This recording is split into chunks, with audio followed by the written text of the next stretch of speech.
আরও কিছু খবর নিয়ে এখন একটি ডেস্ক রিপোর্ট।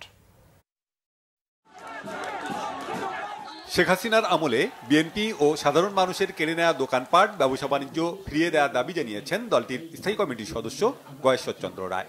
বিকালে কেরানীগঞ্জের সুভাড্ডা ইউনিয়নের খেজুরবাগ এলাকায় বেগম খালেদা জিয়ার রোগ মুক্তি কামনায় দোয়া ও জনসমাবেশে তিনি এ দাবি জানান। দেশেই উৎপাদন হচ্ছে বিশ্বমানের কসমেটিক্স পণ্য, কিন্তু এসবের মানোন্নয়নে কখনোই গুরুত্ব দেওয়া হয়নি। সর্বাধুনিক প্রযুক্তির মিশেলে দেশি প্রতিষ্ঠানের উৎপাদিত এসব পণ্য স্থানীয় বাজারে আস্থা অর্জন করেছে।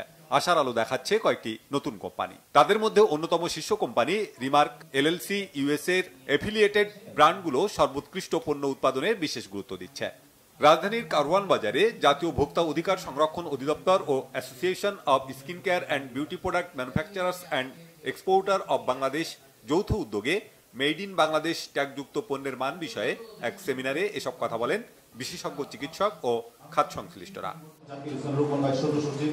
জাতীয়তাবাদী সামাজিক সাংস্কৃতিক সংস্থা জাসাস ময়মনসিংহ বিভাগীয় শাখার উদ্যোগে প্রস্তুতি সভা হয়েছে। কেন্দ্রীয় সফর সফল করার লক্ষ্যে বিকালে নগরীর বিএনপি কার্যালয়ে সভায় প্রধান অতিথি ছিলেন কেন্দ্রীয় জাসাসের সদস্য সচিব জাকির হোসেন রোকন। হবিগঞ্জ জেলার সকল কলেজের ছাত্রদল নেতাদের সাথে মতবিনিময় করেছে জেলা ছাত্রদল।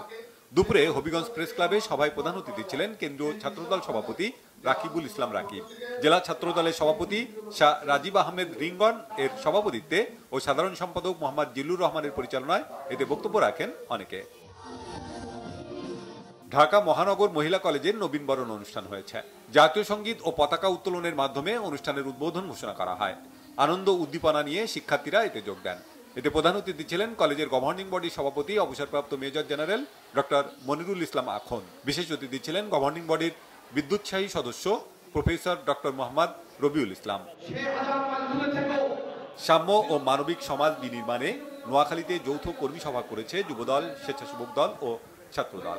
বিকালে জেলা শহরের একটি কমিউনিটি সেন্টারে সভায় প্রধান অতিথি ছিলেন জাতীয়তাবাদী স্বেচ্ছাসেবক দল কেন্দ্রীয় কমিটির সভাপতি এস এম জিলানী। মুখ্য আলোচক ছিলেন যুবদল কেন্দ্রীয় নির্বাহী কমিটির সাধারণ সম্পাদক মোহাম্মদ নুরুল ইসলাম নয়ন। বক্তব্য রাখেন স্বেচ্ছাসেবক দল কেন্দ্রীয় কমিটির সহ সাধারণ সম্পাদক রাসেল খান। লালমনিরহাটে 3 দিনের জেলা ইজতেমায় মেরিন্স বাংলাদেশের আয়োজনে এবং যমুনা ক্লিনিকের সহযোগিতায় বিনামূল্যে মুসল্লিদের স্বাস্থ্যসেবা দেওয়া হচ্ছে। ফ্রি মেডিকেল ক্যাম্পের উদ্বোধন করেন জেলা প্রশাসক এইচ.এম. রকিব হায়দার। সাংবাদিক মেহেদী হাসান জুয়েলের সভাপতিত্বে এতে বিশেষ অতিথি ছিলেন অতিরিক্ত জেলা প্রশাসক মাহবুবার রহমান।